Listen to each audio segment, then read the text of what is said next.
Last 1 year గా Netflix ఇండియాలో ఒక సీరీస్ కంటిన్యూయస్‌గా ట్రెండింగ్ లిస్ట్‌లో ఉంటుంది. అదే 2011లో స్టార్ట్ అయ్యి 2019లో ఎండ్ అయిన 'సూట్స్' సీరీస్. ఈ సీరీస్ టోటల్ 9 సీజన్స్ ఉంటుంది. అండ్ ఈ series one of my favourite drama series. Mainly 'సూట్స్‌లో' నాకు plot, character development and writing చాలా చాలా ఇష్టం. ఈ సీరీస్‌ని ఫస్ట్ టైం నేను 2016లో చూడడం స్టార్ట్ చేశాను. అప్పటి నుంచి ఇప్పటి వరకు ఈ సీరీస్‌ని నాన్ స్టాప్‌గా ఏదో ఒక విధంగా చూస్తూనే ఉంటా. సీరీస్ ఎండ్ అయ్యి 4 ఇయర్స్ అవుతుంది. అయినా కొన్ని డైలాగ్స్ కోసమో లేకపోతే కొన్ని సీన్స్ కోసమో అంతగా ఈ సీరీస్ లో ఏముంది? నెట్‌ఫ్లిక్స్ లాంటి ఒక ప్లాట్‌ఫార్మ్ లో కంటిన్యూస్ గా 2 ఇయర్స్ ట్రెండింగ్ లిస్ట్ లో ఉండేంత ఈ సీరీస్ లో ఏముంది? ఈ సీరీస్ కేవలం నెట్‌ఫ్లిక్స్ లోనే కాదు, అమెజాన్ ప్రైమ్ లోనూ ఉంది, జియో సినిమాస్ ప్రీమియం లో కూడా ఉంది. ఇంత ఫేమస్ సీరీస్ లేదా ఇంత గొప్ప సీరీస్ మేము ఎప్పుడు ఎందుకు వినలేదు అంటే దానికి చాలా రీజన్స్ ఉన్నాయి. మెయిన్ రీజన్ ఏంటంటే సిరీస్ స్లో పాయిజన్ లాంటిది, తొందరగా ఎక్కదు. కానీ once you start watching it you don't forget the series ఒకసారి కంప్లీట్ అయిపోయినా కూడా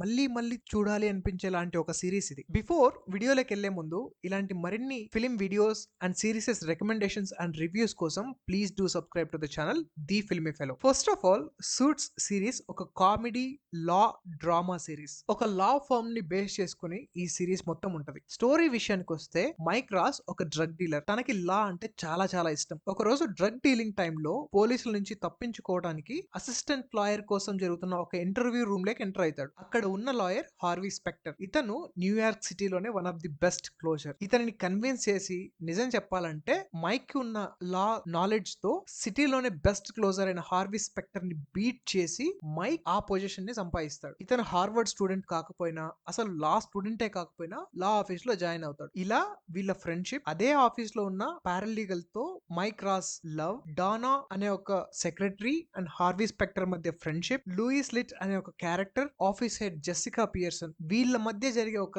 స్టోరీయే సూట్స్. స్టోరీ వినడానికి కొంచెం డిఫరెంట్ గాను, సింపుల్ గా కూడా అనిపిస్తుంది. కానీ Jessica Pearson charming, managing skills, వీళ్ళందరి వర్కింగ్ స్టైల్, డిఫరెంట్ క్యారెక్టర్స్, వాళ్ళ ఎస్టాబ్లిష్మెంట్స్, వాళ్ళతో వాళ్ళకున్న ప్రాబ్లమ్స్, వాళ్ళ వల్ల పక్క వాళ్ళకున్న ప్రాబ్లమ్స్, మైక్ లాయర్ కాదు అన్న ఒక సీక్రెట్, వీటన్నిటి మధ్య సిరీస్ చాలా చాలా బాగుంటది. ఇందాక మనం అనుకున్నట్టు ఇంత మంచి సిరీస్ మేము ఎప్పుడు ఎందుకు వినలేదు అంటే, సిరీస్ ఒక స్లో పాయిజన్ లాంటిది. 1 or 2 సీజన్స్ కంప్లీట్ అయ్యే వరకు సిరీస్ కాస్త స్లోగా వెళ్ళినట్టు అనిపిస్తుంది. నార్మల్ సీన్స్ లో కూడా brilliant writing, extraordinary actors performance, mainly మనం రెగ్యులర్ గా చూసే సీన్స్ చాలా ఉంటాయి ఈ సిరీస్ లో. 1 or 2 సీజన్స్ కంప్లీట్ అయ్యాక డెఫినెట్లీ వర్క్ పక్కన పెట్టి మరి బింజ్ వాచ్ చేయాలి అనిపిస్తుంది ఈ సిరీస్. అంతగా కనెక్ట్ అయిపోతాం. ఆ character development, plot development, story, dialogue writing, production design, actors performance ఎక్కడ కాంప్రమైజ్ అయినట్టు కూడా అనిపించదు. అలాని కాంప్లెక్స్ గా కూడా ఉండదు. సింపుల్ లాంగ్వేజ్, ఏ రీజియన్ పర్సన్ కైనా, ఎవరికైనా,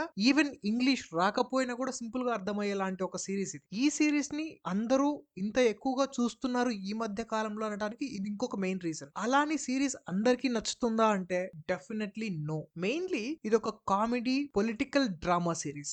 డెఫినెట్లీ ఎవరికైతే డ్రామా సిరీస్ నచ్చుతాయో వాళ్ళకి మాత్రమే ఈ సిరీస్ నచ్చుతుంది. ఏదో ట్విస్ట్లు ఉండాలి, టర్న్స్ ఉండాలి, యాక్షన్ సీక్వెన్సెస్ జరగాలి, ఇలాంటి ఒపీనియన్స్ తో సిరీస్ చూస్తే సిరీస్ నచ్చదు. అండ్ ఎవరికైతే పాలిటిక్స్, లా అంటే ఇంట్రెస్ట్ ఉందో వాళ్ళకి 100 out of 100% ఈ సిరీస్ నచ్చుతుంది. వీళ్ళతో పాటు ఎవరికైతే ఇంటెలెక్చువల్ థింకింగ్ లేదా ఇంటెలిజెంట్ థాట్ ప్రాసెస్ ఉంటుందో వాళ్ళకు కూడా ఈ సిరీస్ నచ్చే ఛాన్సెస్ చాలా చాలా ఎక్కువ ఉంటాయి. మనలో చాలా మంది ఈ సిరీస్ ఆల్రెడీ చూసి ఉన్నారు. ఒకవేళ చూడకపోతే డెఫినెట్లీ చూడండి. మీలో ఎవరికైనా ఈ సిరీస్ గురించి ఆల్రెడీ విని చూడాలా వద్దా అనే డౌట్ తో ఉంటే డెఫినెట్లీ గో అండ్ వాచ్, నాది గ్యారెంటీ. అండ్ ఈ సిరీస్ నెట్‌ఫ్లిక్స్ లోనే కాదు, అమెజాన్, జియో సినిమాస్ లో కూడా అవైలబుల్ ఉంది. ఈ వీడియో చూస్తున్న వాళ్ళలో ఆల్రెడీ ఎవరైనా సిరీస్ ని చూసుంటే సిరీస్ మీకు ఎలా అనిపించిందో కమెంట్ చేయండి. లేదా ఇప్పుడు మీరు చూడడం స్టార్ట్ చేసిన తర్వాత సిరీస్ నచ్చినా నచ్చకపోయినా మీ ఒపీనియన్ ఏంటన్నది please do comment below so that I can understand you. And ఇలాంటి మరిన్ని సిరీసెస్, ఫిల్మ్స్,